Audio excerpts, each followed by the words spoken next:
simulan kay Ms. Rebecca. Paano po nagsimula ang proyektong ito para sa kaalaman ng ating mga kaibigan sa press at ang ating mga televiewers? So during the pandemic times, I was so bored at home, so I attended a workshop with Direct J. Tiglao, and over Zoom, we have to tell him our story. And I had to whisper that time because my husband was sick already, so I couldn't tell the story too much. And then when I told the story to Direct J.E. and the writer, Ms. Miranda, over Zoom for 2 hours, I told myself I had to produce this. And we actually auditioned people to play the role of Jewel, but I think the director thought for me doing my role as Jewel would be best. So when my husband started getting sick, actually one night before the shoot, all of you may not know, I almost canceled because for every injection, it cost almost 500,000 pesos. And I was thinking I had to allocate money for his medical expenses, and I have to allocate production expenses. But I said, I've been dreaming about this for 32 years. I said, go. So we were shooting, and during the shoot, he was already hospitalized. And when we were doing the Mandarin subtitles, my husband passed away. So there were times like on the 40th day of his passing, I was in a strange country, Morocco, not knowing anybody. And then in a dream, he appeared to me, very young again, but his voice was so feeble. He told me, Rebecca, I haven't died. And so I said, my gosh, we buried you already. So that night, during the awarding ceremony, Morocco and Philippines has about 7 to 8 hour time difference. I was a bit sleepy, and they were speaking French. I couldn't understand. And they said, Rebecca? And I stood up, and I said, what happened? They said, you won. What did I win? The Best Actress. And I praised the Lord. That was the 40th day. Now I bring this film to different countries, to Cannes. I can only speak merci beaucoup. I go to London, and I don't know anybody there, so I go to Jollibee to eat so that I can give them flyers. I go to Morocco, and a lot of Muslim young girls, 13, 14 years old, would hug me because they cannot speak my language. Neither can I speak their language. So they put me on Viber, and they said, thank you for being the voice. I go to Bangladesh. They asked me to talk about women empowerment. Do I regret? No. I'm so glad you're here to share this moment with me. In a few days, we'll be in Gateway, Sinag, Manila. I thank you for being part of my dream. Ayan, thank you, Ms. Becca. Napaka-inspiring ng kwento ng Coots, no? At least may background ng ating mga kapatid sa media.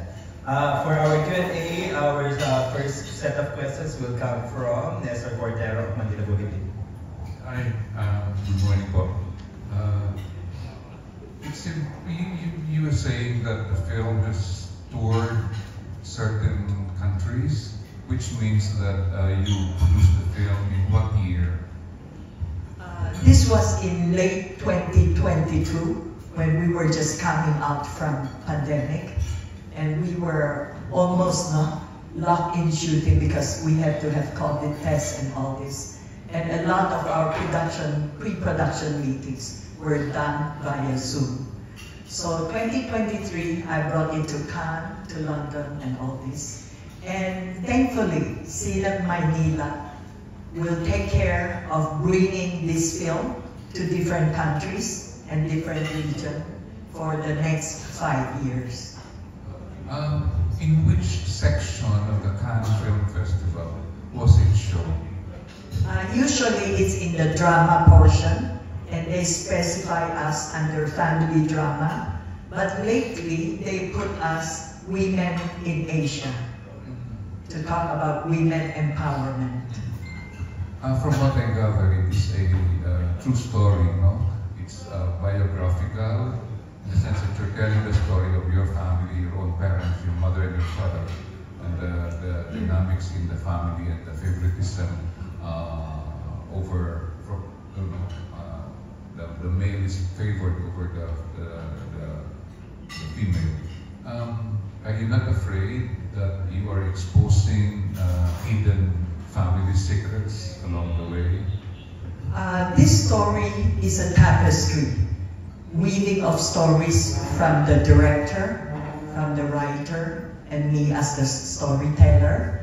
And if you notice, I bring my own real life and real life lawyer here, Attorney Kesterson. We have a disclaimer, and not all parts will be biographical. Last point po. Your role is it's quite heavy, no? It's very, very deep, into complicated, no? Dementia, all of this, no? It's a role intended for someone like Nora Honor or Lolita Rodriguez. How do you feel about this? I was scared because number one, I don't have dementia yet. So I researched and interviewed a lot of dementia patients. Basically, they're my aunties and my older sister. I talked with them, they didn't know I was researching them. So another thing is I had acting coaches. So Norbs and Maya, they were provided by the director to coach me on the set, including the Tagalog diction. This is the story, the story has no reference whatsoever to the French classic, The Necklace by Guy de Maupassant. No. This necklace, the locket, is just to trigger the memory of Jewel. Thank you. Thank you, Kuya Nestor. Gusto ko lang tanongin lahat ng cast. Pag napanood ba nila yung pelikula, ano ang matututunan ng audience? O ano ang take-away ng mga manonood based sa roles na ginampanan ninyo or sa nabasa nyo sa script? Yeah, let's start with Sophie. Actually, for me, one thing na makukuha nila siguro is, if may gusto kang gawin in life, gawin mo na. Like, huwag ka na magpatumpik-tumpik or second thoughts. May it be you're young, you're old, or anong age mo, just do what you want or kung anong gusto mong gawin in life. Kasi you only live once, so grab everything you can. Yun lang. Yeah, thank you. Zoe. For me, if they watch the movie, I think they will take away how many of the Chinese family standards are, and that you should really do what you want instead of letting it just be your dream, and actually pursue it so you could live your dream. Thank you. So for me, I am an actual succession and estate lawyer. So what I like about the film is that it will show the audience ano po yung sumisira sa pamilya, no? And oftentimes people think it's money, pero hindi po pera. Instead, it's greed, no? Selfishness. So hopefully the film brings that to light to the Filipino families. And Laura? In connection with what Sophie and Zoe said, no? Yes, pursue what you want, but at the same time, you should do it with integrity. Kasi, nasa papanoorin yun naman. But yeah, kailangan, as much as possible, follow your dreams but with integrity, and at the same time, make sure iwasan natin makatapak ng tao. So, ayun. Yeah, si Boo na dalawang entry sa Sinag Maynila, isang full length at isang short film. Aside from what was already said, I think one major thing for me that audiences will be able to relate to is the dynamic of a family. In particular, this family is a broken family, and a lot of things happen between them, and I think by the end, mapaisip kayo ano ba yung cost of chasing after justice, and how that affects an entire family. Thank you. Next, Nelly. Hello. That is a good question, no? Ano pong lesson ang makukuha ng mga audience by watching the film? A lot of lessons. Pero if I concentrate or focus the answer to my role as Mrs. Ouyang, I would say that being a wife and a mom is a noble calling. As a wife and mom, you are a homemaker. And Mrs. Ouyang in the film failed terribly as a homemaker. Why? Number one, she did not use wisdom in choosing kung anong tradition or custom ang i-apply niya sa family. Like for example, why is she favoring the son over the daughter?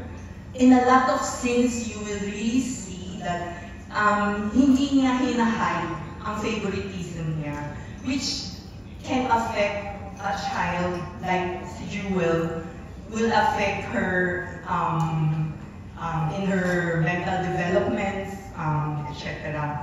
And then number two, hindi rin niya ginamit yung wisdom niya by holding back the temptation to shout, to correct, to scold. As mothers, we should know how to control anger, etc. Diba? Siya hindi. She does not have that wisdom. And then number three, doon sa when she's in her senior years na, knowing that she made so many mistakes, the reason why the daughter left the house is because she doesn't honor or respect her choice even sa lifestyle, sa pananamit, choice of friends, choice of her career, hindi niya ni-respect. She favored a son na sobrang pagmamahal to the point na nagkaroon din ng maling landas. Marami siyang mali. But then, meron siyang isang malaking pagkakamali na nakumit. And she was given by God the opportunity to rectify. She met again her daughter, pero hindi siya nag-give ng chance to say sorry to each other. So that's in the end, wala. She left the world na empty siguro yung heart niya when she died because wala yung daughter niya nag-walk out, di ba? So, pero the father is not here. Mr. Ouyang can give a lesson din sa audience. In his senior year, nandun pa rin ang faith niya kay God.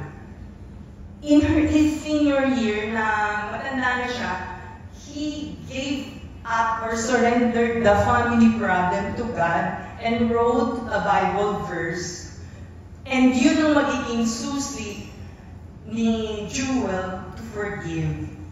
Okay. Maraming lessons po. So you really have to watch out for the film. And of course, our seasoned actor, Mr. Francis Mata. Kumaka-season. Grabe naman. Galing ka kasi sa theater and film and television. Oo, wala na pong iba, Sir Francis. Si Magdas nga po pala ay kapatid na lalaki ni Jewel. Siya yung sakim na kapatid. Talaga walang iyak sa kapatid. Yes. But ang pick up natin dito, for me, no, lahat naman tayo may mga pamilya, may mga kapatid pa. Hindi pa huling lahat. Yun mo makikita dun sa pelikulang yun, nung mapipick up mong aral, na kung meron mga kayong hidwaan ng magkakapatid, family still important eh. Ibibigyan natin halaga ang pamilya. Doon mo mapipick up dun sa storya ni Joel at ni Magno. At siguro, pag sinabi pa further, baka i-give-away ko yung pelikula, huwag naman. Huwag na. Thank you so much, everyone. We have a set of questions